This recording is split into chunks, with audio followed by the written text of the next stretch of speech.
Oke, Assalamualaikum warahmatullahi wabarakatuh. Kami dari kelompok 2, dari mata kuliah Manajemen Risiko dan Asuransi. Pertama-tama perkenalkan, nama saya Prananda Putra Marif. Nama saya Putri Nuka Rene Safira. Saya Khairatun Hisan. Saya Agung Gede Tamba. Oke, next. Apa itu manajemen risiko dan apa itu risiko? Jadi risiko ini dapat diartikan sebagai suatu keadaan ketidakpastian di mana jika terjadi suatu keadaan yang tidak dikehendaki dapat menimbulkan suatu kerugian. Manajemen risiko adalah segala proses kegiatan yang dilakukan semata untuk meminimalkan, bahkan mencegah terjadinya risiko perusahaan. Di dalamnya ada kegiatan identifikasi, perencanaan, strategi, tindakan, pengawasan, dan evaluasi terhadap hal-hal negatif yang kemungkinan akan menimpa usaha. Next. Menurut para ahli, jadi di sini ada dua ya, menurut Profesor Dr.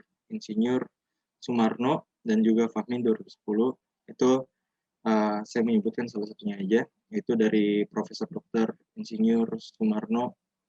Itu dia memberikan pengertian risiko ini adalah suatu kondisi yang timbul karena adanya ketidakpastian dengan seluruh konsekuensi yang tidak menguntungkan yang mungkin terjadi. Next.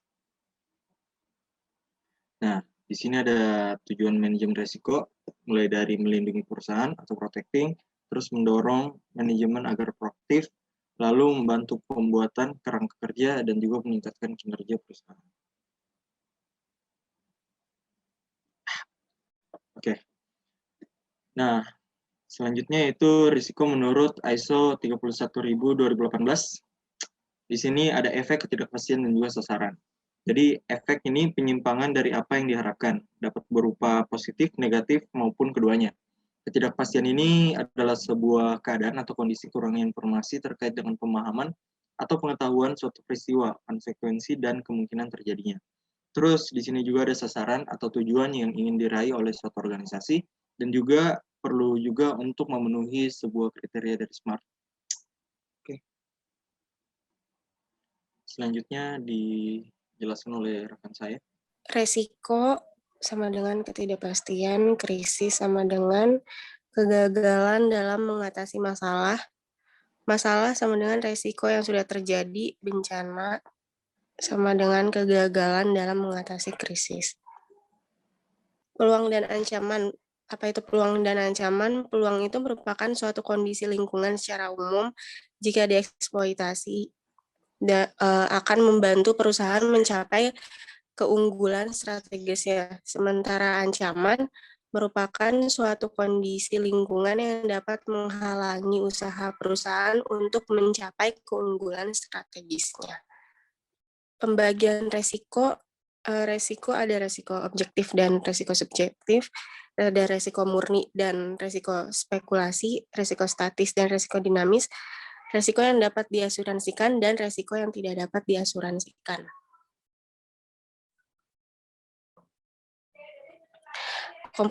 Komponen manajemen risiko. Yang pertama ada lingkungan internal. Lingkungan internal itu lingkungan yang terbentuk dalam suatu organisasi atau perusahaan sebagai hasil dari filosofi, gaya operasional, dan struktur organisasi perusahaan. Yang kedua, penentuan sasaran. Agar bisa sampai pada tujuan perusahaan, pertama-tama kita harus tentukan terlebih dahulu nih sasarannya. Tentukan apa yang menjadi tujuan perusahaan sehingga resiko yang mungkin terjadi lebih mudah diidentifikasi dan dikelola. Yang ketiga ada identifikasi peristiwa. Manajemen harus mengidentifikasi kejadian yang berpotensi mempengaruhi strategi dan pencapaian tujuan perusahaan. Peristiwa tersebut bisa memberikan dampak positif atau negatif. Yang keempat, penilaian resiko. Setelah mengidentifikasi peristiwa yang memiliki potensi untuk mempengaruhi upaya pencapaian tujuan, langkah manajemen selanjutnya adalah menilai peristiwa-peristiwa tersebut.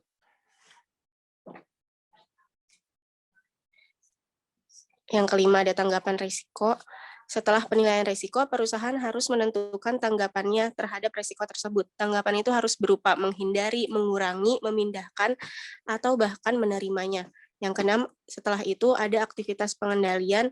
Proses ini adalah pembuatan kebijakan untuk memastikan bahwa tanggapan yang telah ditentukan dilaksanakan dengan baik. Kemudian setelah itu informasi dan komunikasi. manajemen harus mengidentifikasi informasi dan berkomunikasi dengan pihak-pihak terkait supaya setiap orang dapat menjalankan tugasnya dengan baik. Terakhir, ada pemantauan. Pada komponen ini, manajemen melakukan pemantauan untuk memastikan bahwa setiap komponen berjalan dengan baik.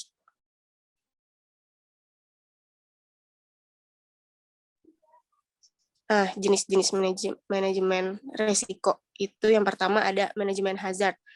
Manajemen risiko yang muncul karena adanya risiko yang berpotensi bisa mengakibatkan kerugian bisnis maupun kerusakan.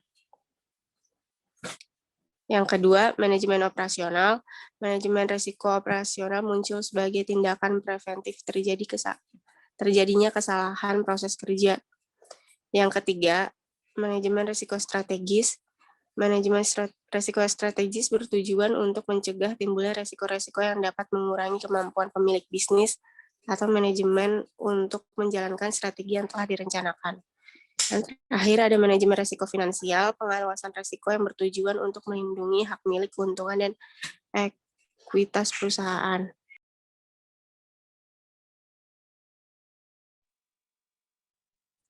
Baik, selanjutnya di sini ada mengidentifikasi sumber risiko.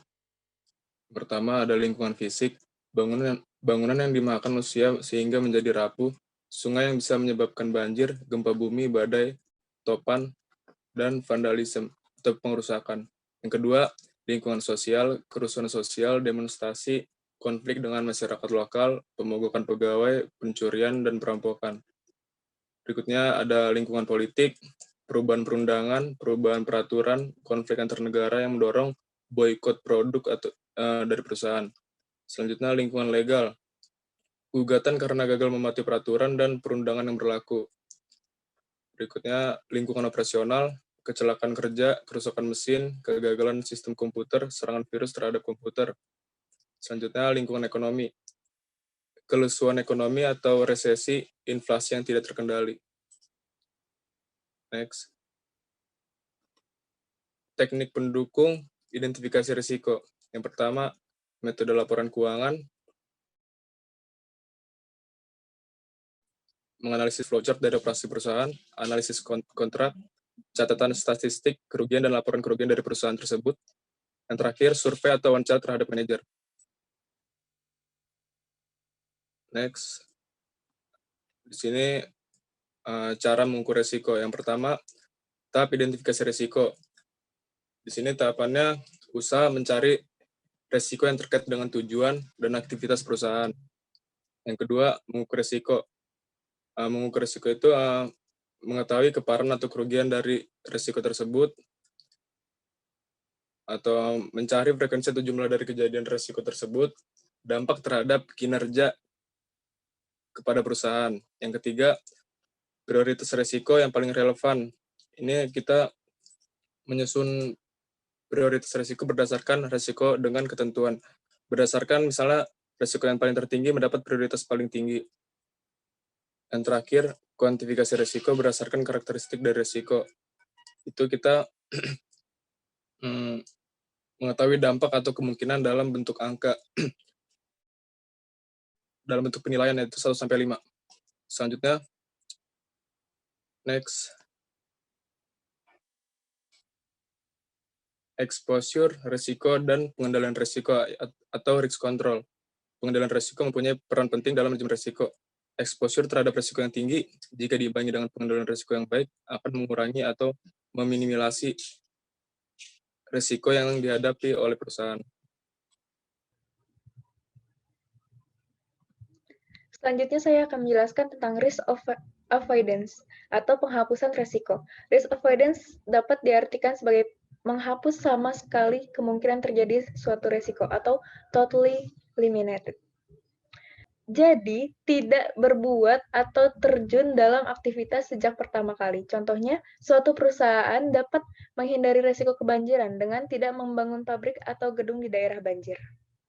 Selanjutnya ada pengendalian risiko secara finansial, yaitu ada risk retention, retensi risiko sebagian atau seluruhnya dengan menyisihkan atau mencadangkan dana untuk membiayai apabila risiko tersebut terjadi. Biaya untuk mengasuransikan kerugian yang dapat diperkirakan mungkin akan sama atau lebih besar daripada jumlah kerugian yang terjadi tersebut. Terus ada transfer resiko atau risk transfer.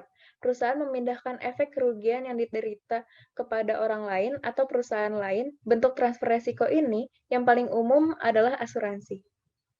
Selanjutnya ada asuransi. Istilah asuransi sendiri yaitu pertanggungjawaban atau pertanggungan. Jadi, suatu asuransi itu merupakan kesepakatan antara dua pihak atau lebih berkaitan dengan memberikan jaminan atau suatu hal yang dijanjikan. Secara simpelnya, asuransi ini dapat diartikan sebagai menyediakan payung sebelum hujan. Ada 4 hal yang diperlukan dalam transaksi asuransi, yaitu ada kontrak perjanjian, pembayaran premi, tanggungan atau benefit yang dibayarkan jika terjadi kerugian, dan yang terakhir itu ada penggabungan sumber daya oleh perusahaan asuransi yang diperlukan untuk membayar tanggungan. Selanjutnya ada pengendalian resiko. Yang pertama itu ada pengertiannya. Pengertiannya sendiri pengendalian resiko itu merupakan suatu proses yang dilakukan manajer setelah mengidentifikasi, mengukur, dan koreksi atas semua kegiatan yang berpotensi menghasilkan resiko atau kerugian dalam rangka memastikan bahwa tujuan-tujuan dan rencana-rencana organisasi perusahaan dapat terlaksana dengan baik. Yang kedua ada metode pengendaliannya tersebut, yaitu melakukan pencegahan dan pengukuran, melakukan retensi, melakukan pengendalian, dan pemindahan resiko. Dan yang terakhir itu ada fokus dan timing, pengendalian resiko. Dalam pengendalian resiko ini bisa difokuskan pada usaha mengurangi kerugian atau kemungkinan munculnya resiko yang mengurangi keseriusan atau severity, konsekuensi resiko tersebut. Dari sisi timing atau waktunya, pengendalian resiko dapat dilakukan sebelum, selama, dan sesudah resiko terjadi. Sebagai contohnya, perusahaan bisa melakukan training untuk karyawan-karyawannya mengenai peraturan, prosedur, dan teknik untuk menghindari kecelakaan kerja, karena aktivitas tersebut dilakukan sebelum terjadinya kecelakaan kerja, maka aktivitas tersebut merupakan aktivitas sebelum resiko terjadi. Oke, sekian saja dari penjelasan dan juga presentasi kami. Mohon maaf jika ada salah kata. Wabillahi taufiq wal hidayah. Assalamualaikum warahmatullahi wabarakatuh. Terima kasih.